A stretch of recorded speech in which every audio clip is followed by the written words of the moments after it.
हैं लोकसभा चुनाव से पहले बीजेपी को बड़ा झटका लग सकता है। प्रदेश के वरिष्ठ नेता हैं और बड़ा गुर्जर चेहरा है प्रहलाद गुंजल, जो कि बीजेपी छोड़ सकते हैं, ये सूत्र बता रहे हैं।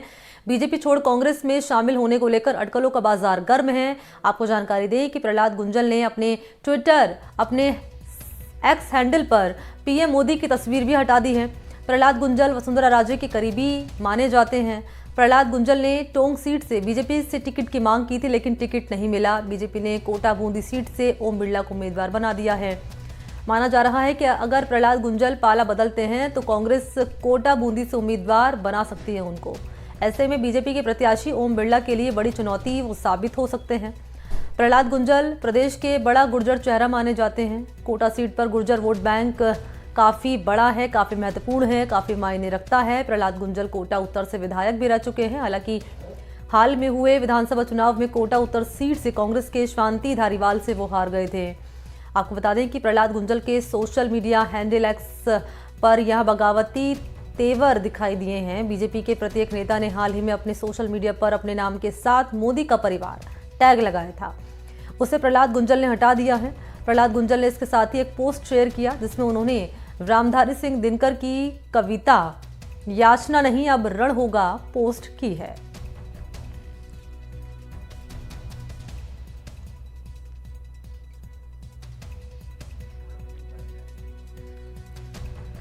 और इस वक्त ज्यादा जानकारी लिए सहयोगी मुबारिक मेरे साथ मौजूद हैं। मुबारिक, क्या मायने इस पोस्ट के निकाले जाएं? नाम के आगे से मोदी का परिवार हटा दिया है, सोशल मीडिया एक्स पर कविता लिखी गई है और लिखा गया है कि याचना नहीं अब रण होगा। क्या सियासी संदेश दिए जा रहे हैं गुंजल की ओर से? देखिए मनी, प्रहलाद गुंजल हमेशा से ही हम अगर बात करें तो एक दबंग नेता की छवि इनकी रही है और बीजेपी के ये नेता रहे हैं। और चर्चाएं ऐसी है कि बहुत जल्द जो है वो कांग्रेस का दामन प्रहलाद गुंजल थामेंगे और उस इलाके की राजनीति में एक ऐसा ये चेहरा है जो कि हमेशा सड़क पर लड़ाई लड़ते हुए दिखाई देते हैं आम जनता के बीच। और इनके कार्यकर्ताओं के बारे में भी ये कहा जाता है कि कार्यकर्ता अगर कभी रात को 12 बजे भी इनको फोन कर दे तो ये सड़कों पर उतरने के लिए तैयार रहते हैं और प्रशासन सरकार से लड़ने के मूड में हर समय ये रहते हैं। तो इस तरह की कई घटनाएं पहले भी हुई है जब प्रहलाद गुंजल सड़कों पर लड़ते हुए दिखाई दिए, चाहे वो अपनी सरकार हो चाहे विपक्ष हो।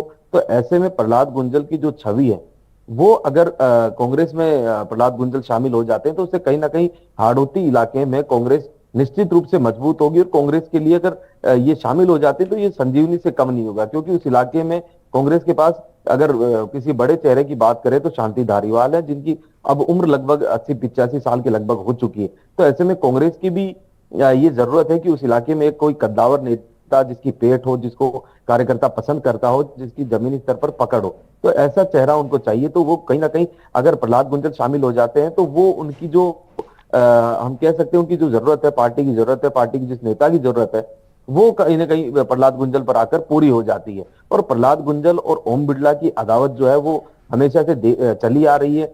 दोनों नेताओं के बीच अगर हमने पिछले दिनों की बात करें तो मंच भी साझा नहीं हुए, मंच शेयर प्रहलाद गुंजल नहीं कर रहे थे लंबे समय से।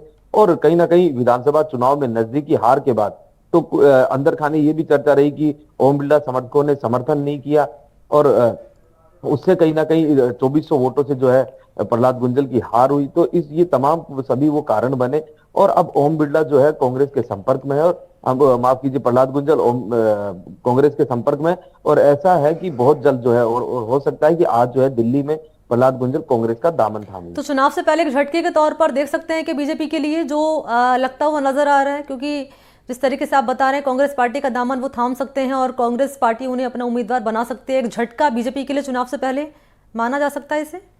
बिल्कुल, हाड़ौती इलाके में एक बड़ा झटका हम कह सकते हैं, क्योंकि प्रहलाद गुंजल कोटा उत्तर और कोटा रामगंज मंडी से जो है 2 बार के विधायक रहे हैं और इनकी छवि कार्यकर्ताओं को समर्पित इनकी छवि है, लोग पसंद करते हैं इनको। और खास बात यह है कि उस इलाके की अल्पसंख्यक जो वोट बैंक है वो भी प्रहलाद गुंजल को पसंद करती है। भले ही बीजेपी में अल्पसंख्यकों जुड़ाव जो है वो कम है, लेकिन प्रहलाद गुंजल का जहां नाम आ जाता है कोटा में तो इन्हें वोट देने में अल्पसंख्यक समुदाय भी पीछे नहीं हटता। तो ऐसे में सर्व समाज की हम पसंद कह सकते हैं प्रहलाद गुंजल। और कहीं ना कहीं अगर ये चुनाव लड़ते हैं तो कोटा का जो लोकसभा चुनाव है वो बेहद रोचक हो जाएगा। जी ठीक है, बहुत शुक्रिया आपका तमाम जानकारी इस खबर पर देने के लिए। तो गुंजल की ओर से जो पोस्ट किया गया है, क्या मायने हैं, क्या संदेश देने की कोशिश उनकी ओर से की जा रही है, ये बताने की कोशिश यहाँ पर की है सहयोगी मुबारिक खान ने।